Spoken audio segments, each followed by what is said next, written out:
परंतु काही लोक सणासुदीला देखील ट्विट करायला लागले, सणासुदीला देखील पत्रकार परिषद घ्यायला लागलेत. म्हणून नाईलाज म्हणून आज सणासुदीच्या दिवशी आम्हाला देखील आमची भूमिका ही आपल्या माध्यमातून जनतेच्या समोर मांडणं हे क्रमप्राप्त आहे. आपल्याला माहितीच आहे की गेले 3-4 दिवस माननीय विधानसभा अध्यक्ष राहुल नार्वेकर यांच्याकडे जी सुनावणी सुरू आहे याच्याबाबत अनेक उलटसुलट चर्चा या विरोधकांनी सुरू केलेल्या आहेत. काही लोकांनी पत्रकार परिषद घेतलेली आहे, काही लोकांनी ट्विट केलेली आहेत. परंतु आपल्या सगळ्यांना माहिती आहे की सुप्रीम कोर्टाच्या निर्देशानुसार अपात्रतेवर सुनावणी घेण्याचे अधिकार हे विधानसभेच्या अध्यक्षांना दिलेले आहेत. आणि हे विधानसभेच्या अध्यक्षांना दिलेले असताना सुप्रीम कोर्टानं सॉलिसिटर जनरल जे आमचे आहेत त्यांच्यामार्फत जे शेड्यूल मागितलेलं होतं ते शेड्यूल देखील विधानसभेच्या अध्यक्षांनी सुप्रीम कोर्टाकडे सादर केलेलं आहे. परंतु उद्धव बाळासाहेब ठाकरे शिवसेनेचे काही नेते हे वारंवार पत्रकार परिषद घेऊन न्यायव्यवस्थेवरच प्रश्नचिन्ह उभं करत आहेत. हा खरं तर न्यायालयाचा अवमान आहे. शेवटी ॲडव्होकेट राहुल नार्वेकर साहेब विधानसभेचे अध्यक्ष म्हणून जरी ही सुनावणी घेत असतील तर त्याला ज्युडिशरी पॉवर आहे आणि त्यांच्यासमोर सुनावणी होत असताना प्रत्येकाला नैसर्गिक न्यायाची संधी देखील दिली पाहिजे ही आमची सगळ्यांची भूमिका आहे. परंतु 5 दिवसातच सुनावणी झाली पाहिजे, 5 दिवसातच सुनावणीचा निकाल लागला पाहिजे अशा पद्धतीनं त्या सुनावणीच्या बाहेर पत्रकार परिषद घेणं हा खऱ्या अर्थानं दबाव आणण्यासारखी गोष्ट आहे. आणि सगळ्यात महत्त्वाची याच्यामध्ये जे मला गोष्ट आपल्याला सांगायची आहे की हे वेळ काढूपणा म्हणून जे कोण सांगितलं जातं आहे त्यांनीच अध्यक्षांकडे काही अर्ज केलेले आहेत आणि त्या अर्जामध्ये असं नमूद केलं आहे 3 अर्ज शिवसेनेनं विधानसभेच्या अध्यक्षांकडे केले. त्याच्यामध्ये सर्व पिटिशन क्लब करून सुनावणी घ्यावी अशा पद्धतीची एक विनंती केलेली आहे. आम्हाला दिलेल्या कागदपत्रांमध्ये अजून जागाचे कागदपत्र आम्हाला सादर करायचे आहेत म्हणून वेळ द्यावा असा एक अर्ज केलेला आहे. आणि संपूर्ण पिटिशनमध्ये आपण उत्तर दिलेल्या सगळ्या कागदांमध्ये पिटिशनमध्ये आम्हाला अमेंडमेंट करायचे म्हणून वेळ द्यावा अशा पद्धतीचे 3 अर्ज विधानसभेच्या अध्यक्षांकडे यांनी स्वतः केलेले आहेत. त्याच्यामुळे सुनावणी पुढे जावी, सुनावणी पुढे जाऊन वेळ काढावा हे धोरण मला असं वाटतं की शिवसेनेचं नाही, विधानसभेच्या अध्यक्षांचं किंवा त्यांच्या कार्यालयाचं नाही. हे धोरण जे आहे हे ज्यांनी अर्ज केलेले आहेत त्यांचं हे धोरण आहे. कारण हे अर्ज केलेले कदाचित आपल्याला किंवा जनतेला माहिती नसतील. हे अर्ज त्यांनी केलेत आणि त्या अर्ज केल्यानंतर बाहेर यायचं, पत्रकार परिषद घ्यायच्या आणि त्या यंत्रणेवर आक्षेप निर्माण करायचे ही राजकीय भूमिका ही लोकांना आता कळायला लागलेली आहे. आणि म्हणून मी अनेक वेळा देखील सांगितलं आमच्या पक्षाच्या मार्फत की निवडणूक आयोग असेल, सुप्रीम कोर्ट असेल, या ठिकाणी आम्ही न्याय बाजू मांडण्याचा प्रयत्न केलेला आहे. निवडणूक आयोगानं देखील आमची भूमिका ऐकून शिवसेना आणि धनुष्यबाण कोणाचा आहे हे देखील जाहीर केलेलं आहे. सुप्रीम कोर्टानं अपात्रतेची सुनावणी जी आहे ती पुन्हा एकदा विधानसभेच्या अध्यक्षांनी घ्यावी अशा पद्धतीचे निर्देश दिलेले आहेत. त्याचं शेड्यूल जे आहे ते विधानसभेच्या अध्यक्षांनी हे सुप्रीम कोर्टाकडे मांडलेलं आहे. याच्यामधली अजून एक जी बाजू आहे की काही लोक म्हणतात ही पिटिशन सगळी एकत्र करून त्याची सुनावणी घ्यावी. परंतु 16 आमदार असतील, 40 आमदार असतील, त्यांना प्रत्येकाला जर स्वतंत्र मत मांडायचं असेल तर त्यांना देखील नैसर्गिक न्यायाची संधी देणं ही क्रमप्राप्त आहे. आणि म्हणून मला असं वाटतं की मी असेल, मला ज्यावेळी सुनावणीला बोलवतील तर मी सन्माननीय एकनाथ शिंदे साहेबांचं समर्थन का केलं, मी वंदनीय बाळासाहेबांचा विचार पुढे देणाऱ्या एकनाथ शिंदे साहेबांबरोबर त्या उठावात सामील का झालो याचं मत माझं काही वेगळं असू शकतं, माझ्या अजून 39 लोकांचं काही मत वेगळं असू शकतं. पूर्वीच्या पक्षप्रमुखांनी अनैसर्गिक युती जी केलेली आहे त्या संदर्भात आम्हाला सेपरेट काही अध्यक्षांकडे सांगायचं असेल तर मला असं वाटतं की नैसर्गिक न्यायाची बाजू बघता प्रत्येकाची स्वतंत्र सुनावणी जी होते ती न्यायाला धरून आहे. आणि म्हणून मला असं वाटतं की प्रत्येक वेळी न्यायालयावर आक्षेप घेणं, न्यायालयीन यंत्रणेवर आक्षेप घेणं आणि स्वतःची बाजू किती चांगली आहे हे सांगणं हे चुकीचं आहे. ज्यावेळी निवडणूक आयोगानं आमच्या अर्जाला म्हणजे बाजूला ठेवून त्यांना वेळ वाढवून दिली त्यावेळी असं सांगण्यात आलं की निवडणूक आयोग अतिशय चांगल्या पद्धतीने निर्णय घेतोय. पण त्याच निवडणूक आयोगानं धनुष्यबाण आणि शिवसेना कोणाच्याही सांगितल्यानंतर त्या निवडणूक आयोगावर आक्षेप घेतले गेले.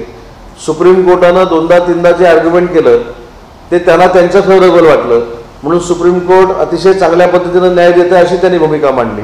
आणि रिझल्ट नंतर जो न्याय दिलेला आहे त्याच्या विरुद्ध प्रचार करून आणि त्यांच्यानंतर ते लक्षात आलं की सुप्रीम कोर्टाने दिलेला निर्णय हा विधानसभेच्या अध्यक्षांकडे पुन्हा एकदा दिलेला आहे, तर सुप्रीम कोर्टाची देखील बदनामी सुरू झाली.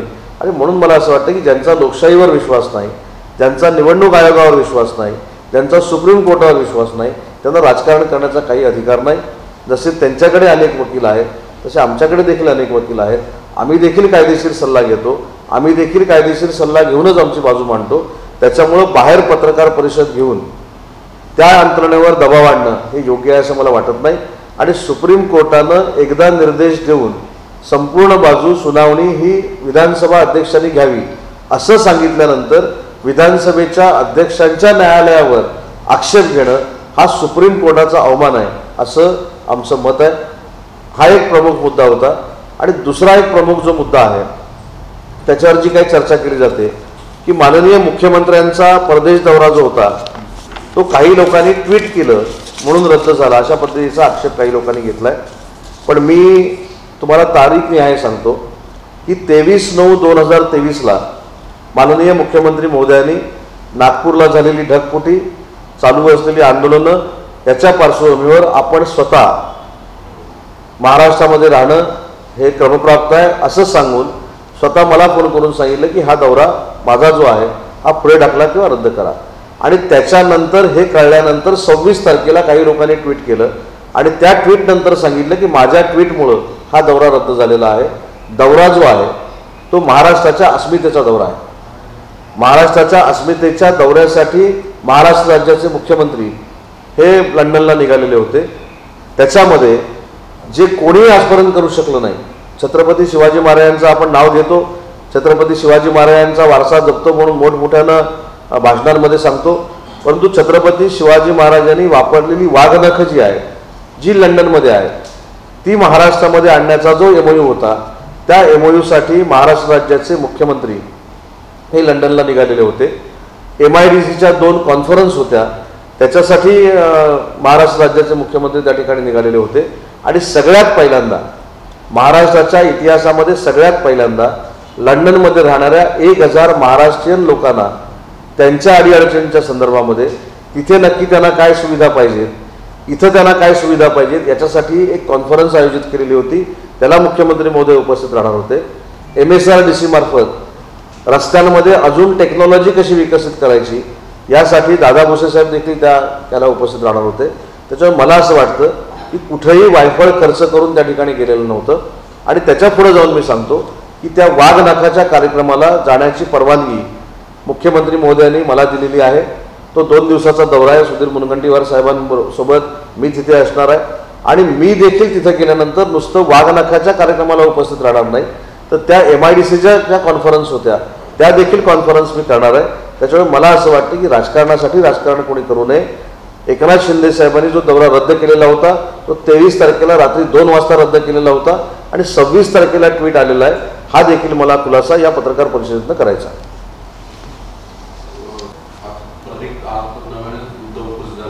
रोहित पवार यांच्या ज्या कृषीविषयक कंपनीवर कारवाई केली आणि त्यांनी त्या संदर्भात ट्विट करताना थेट म्हटले की राज्यातील 2 मोठे नेते यांच्या दबावामुळे मला रात्री ही नोटीस दिली आणि 72 तासाचा अल्टिमेटम देऊन माझी कंपनी सील करण्याचा दावा केलेला आहे. राजकीय सूडबुद्धीने ही कारवाई करण्यात आलेली आहे. काय तुमचं मत आहे? नाही, मला असं वाटतं की रोहित पवारांच्या कुठच्या कंपन्यांवर कारवाई केली मला माहिती नाही, परंतु काही गोष्टींमध्ये जर अनियमितता असेल, काही गोष्टींमध्ये जर केसेस चालू असतील, कारण मला असं वाटतं की ही जी केस आहे मी माहिती घेऊन आपल्याला सांगेन, ही काय आता 2-4 दिवसातली केस नाही आहे, ही बऱ्याच दिवसापूर्वीपासूनची केस आहे. आणि म्हणून त्याच्यामध्ये काही निष्पन्न झालं असेल मला माहीत नाही. मी त्याची पूर्ण माहिती घेईन आणि मग त्याच्यानंतर सांगेन. सांसद शिवसेना युनिटी पक्षाचे नेते जी सुनावणी आहे आणि जे वेळापत्रक बाहेर आलं आहे त्यावर प्रतिक्रिया देताना वेळकाळूपणाचं धोरण यासाठी म्हणताय की 11 मेला सर्वोच्च न्यायालयाचा त्या प्रकरणी निकाल येतो आणि विधानसभा अध्यक्षांनी ते प्रकरण सोपवलं जातं.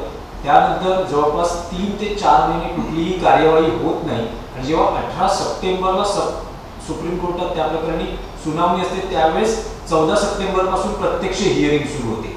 आता सुद्धा जो कालावधी किंवा कालमर्यादा जी वेळापत्रक बाहेर आले त्यात 13 ऑक्टोबर ते 23 नोव्हेंबर किंवा 26 नोव्हेंबरपर्यंत ही सगळी सुनावणी चालणार आहे आणि अंतिम सुनावणी त्यानंतरही चालणार आहे. त्यामुळे जवळपास ती साधारण 4 ते 4.5 महिने चालेल असा एकूण अंदाज येतो आहे. त्यामुळे त्यांचं असं म्हणणं आहे की हा वेळकाढूपणा आहे किंवा हे धोरण वेळकाढूपणाचं आहे.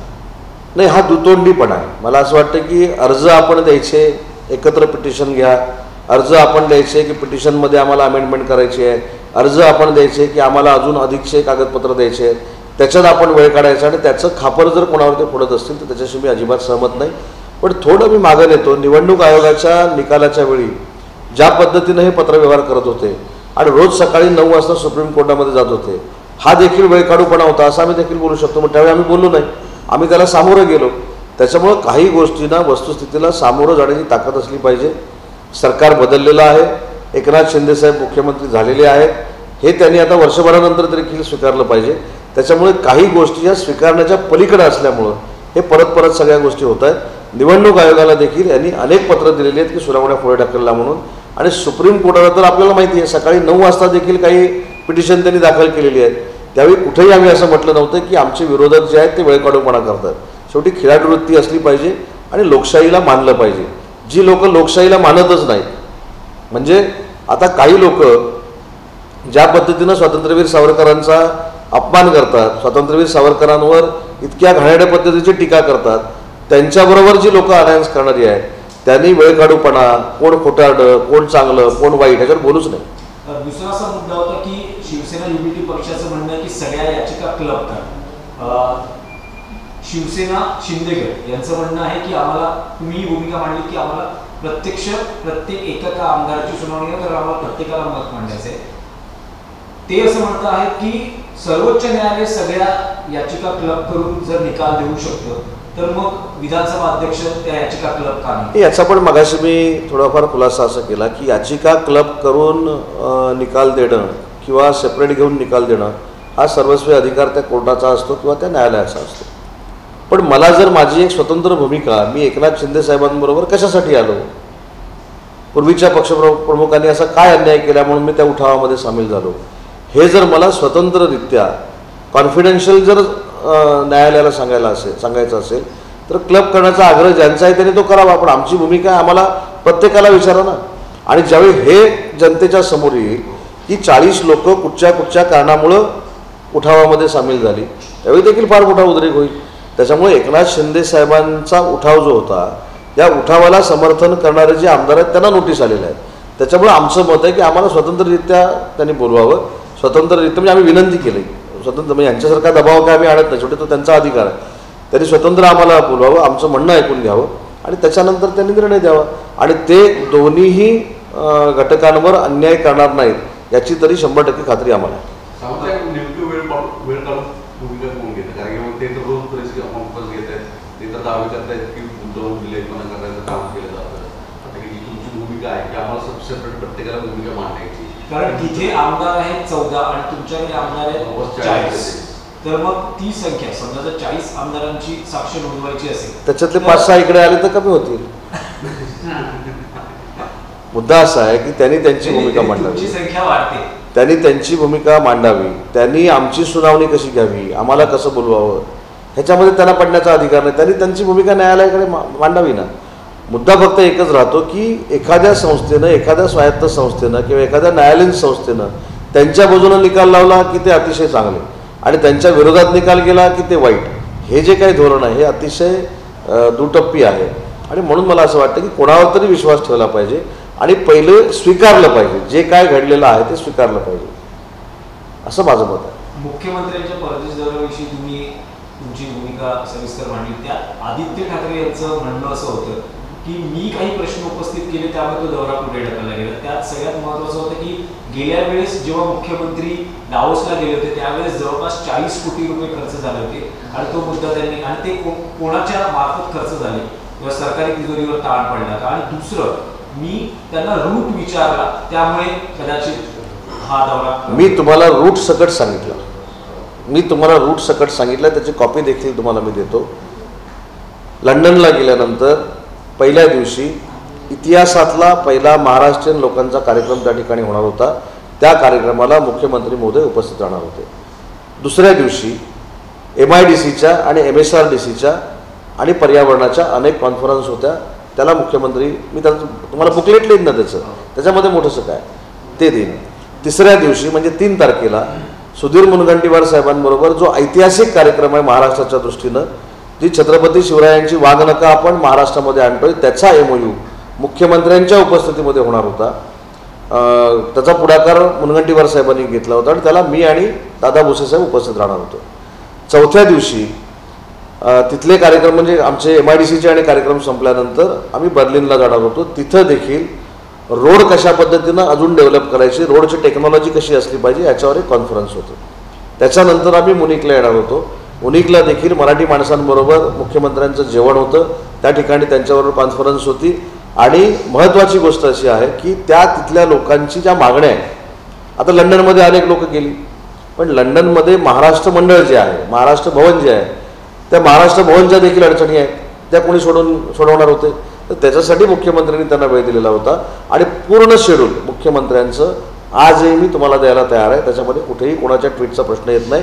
आणि मागच्या 40 कोटीचा विषय देखील मी प्रेस घेऊन सांगितलेला आहे, 38 कोटीचा. त्याच्यामध्ये जे त्यावेळेचं पॅव्हिलियन घेतलेलं होतं त्याचंच भाडं हे जवळजवळ 17 ते 18 कोटी रुपये होतं. त्याच्यामुळे तो खर्च वाढलेला होता. आणि सन्माननीय मुख्यमंत्री महोदय चार्टर फ्लाईटने गेले होते, त्याच्यामुळं त्यांना अर्जंट पोचायचं होतं आणि म्हणून तो खर्च आम्ही जनतेसमोर ठेवलेला आहे. आणि यावेळी पूर्ण दक्षता घेतलेली आहे की त्यावेळी 2 दिवसाचा, म्हणजे ही सगळी मंडळी ज्यावेळी गेली होती तेव्हा 2 दिवसाचा खर्च 9 कोटी रुपये झालेला आहे, हे देखील आम्हाला माहिती आहे. त्याच्यामुळं कोणाच्या खर्चात किती MOU झाले हे तुम्ही सांगाल त्या तारखेला. डावसच्या बाबतीमध्ये किती MOU झाले आणि किती अंमलबजावणी झाली हे तुम्ही पुढच्या 4 दिवसात तुम्ही सांगाल त्या तारखेला मी प्रेस कॉन्फरन्स घेऊन सांगायला तयार आहे. परंतु माझी सगळ्यांनाच विनंती आहे, अनेक मुख्यमंत्री, अनेक राजकीय कार्यकर्ते, अनेक मंत्री हे परदेशामध्ये जातात, आपल्या राज्यासाठी काहीतरी करण्याचा प्रयत्न करतात. तर त्यांना क्रिटिसाइज करण्यापेक्षा सगळ्यांनी मिळून त्यांना सहकार्य केलं पाहिजे, त्यांना सपोर्ट केला पाहिजे. आणि खरंच काही चुकलं असेल तर नक्की लोकांसमोर आणा ना. ज्या मुख्यमंत्र्यांची भावना अशी आहे की कमीत कमी शिष्टमंडळ त्या ठिकाणी गेलं पाहिजे आणि ज्यांनी कोणाला परदेशामध्ये यायचं असेल किंवा अन्य कोणाला यायचं असेल त्यांनी स्वतःच्या खर्चानं यावं, अशा पद्धतीची भूमिका जर एखादे मुख्यमंत्री आणि उपमुख्यमंत्री घेत असतील ती महाराष्ट्र राज्याच्या दृष्टीनं, एखाद्या राज्याच्या दृष्टीनं योग्य आहे. आणि म्हणून सारखे टीका करणं, ट्विट करणं, ठीक आहे, तो त्यांचा अधिकार आहे. पण त्यांच्या काही 26 तारखेच्या ट्विटमुळे आमचा दौरा रद्द झाला नाही. आमचा दौरा हा 23 तारखेला रद्द झाला. परंतु त्याच्यानंतर असं ठरलं की 3 तारखेला जो कार्यक्रम आहे 4 वाजता, 3 तारखेला एक फार मोठा कार्यक्रम आहे जो वाघनखाचा MOU आहे, त्याच्यामध्ये अजून एक प्रतिनिधी म्हणून मी जावं अशा पद्धतीची मला काल मुख्यमंत्री महोदयांनी मान्यता दिली. आणि दुसरी महत्त्वाची गोष्ट, दादा भुसे जे येणार होते त्यांचं देखील रद्द झालेलं आहे. बाकी सगळे IAS ऑफिसर आहेत त्यांचं रद्द झालेलं आहे. आणि डावोसला जो 40 कोटी रुपयाचा खर्च झाला याच्यावर आपण जी चर्चा करतोय तो यावर्षी होऊ नये याचं नियोजन आम्ही 3 तारखेपासूनच करतोय. म्हणून तो जो दौरा आहे त्या दौऱ्यावर मला जाण्याची परवानगी मुख्यमंत्री महोदयांनी दिलेली आहे. आणि म्हणून मला असं वाटतं की मुख्यमंत्र्यांचा दौरा हा कोणालाही घाबरून कोणाच्याही ट्विटमुळे रद्द झालेला नाही. आणखी एक विषय होता की मुंबईमध्ये एक वाद पुन्हा नव्याने समोर येतो. त्या मुलुंडमध्ये एका मराठी कुटुंबाला जागा नाकारली गेलेली आहे गुजराती भाषिकांकडून, ते मराठी आहेत म्हणून, आणि त्याचे पडसादही आता मुंबई महाराष्ट्रात उमटू लागलेले आहेत. सरकारची काय भूमिका की कशा पद्धतीनं ती जागा किंवा घर नाकारलं जातं एका मुंबईमध्ये जरी अनेक जाती धर्माचे, परराज्यातले, परदेशातले लोक जरी राहत असली तरी मुंबई ही मराठी माणसाची आहे. आणि मराठी माणसावर जर अन्याय कोण करत असतील जाणीवपूर्वक तर ते शासन सहन करणार नाही. पण झालेल्या प्रकारासंदर्भात शासनाने काही गंभीर दखल नाही. मी आजच माझा प्रयत्न असा आहे की त्या कुटुंबाला जाऊन भेटण्याचा. फक्त त्यांच्याशी माझा संपर्क होत नाही आहे. तो जर संपर्क झाला तर आजच मी त्यांना जाऊन भेटणार आहे. कोणी त्यांच्यावर अन्याय केला, कशा पद्धतीने केला त्याची मी माहिती घेणार आहे आणि स्वतः मुख्यमंत्र्यांशी बोलणार आहे. परंतु एखाद्या म्हणजे मराठी माणूस तर 100% मुंबईचा आहे, मुंबई ही मराठी माणसाचीच आहे. परंतु अशा पद्धतीचा अन्याय कुठच्याही माणसावर करण्याचा अधिकार कुठच्याही माणसाला आपण दिलेला नाही. हा कायदेशीर उल्लंघन आहे. आणि म्हणून स्वतः मी त्या कुटुंबापर्यंत पोहोचणार आहे. मी स्वतः त्या कुटुंबाला आजच कदाचित भेट देईन आणि त्यांची व्यथा जाणून घेऊन मी मुख्यमंत्र्यांची चर्चा करेन. ABP माझा, उघडा डोळे बघा नीट.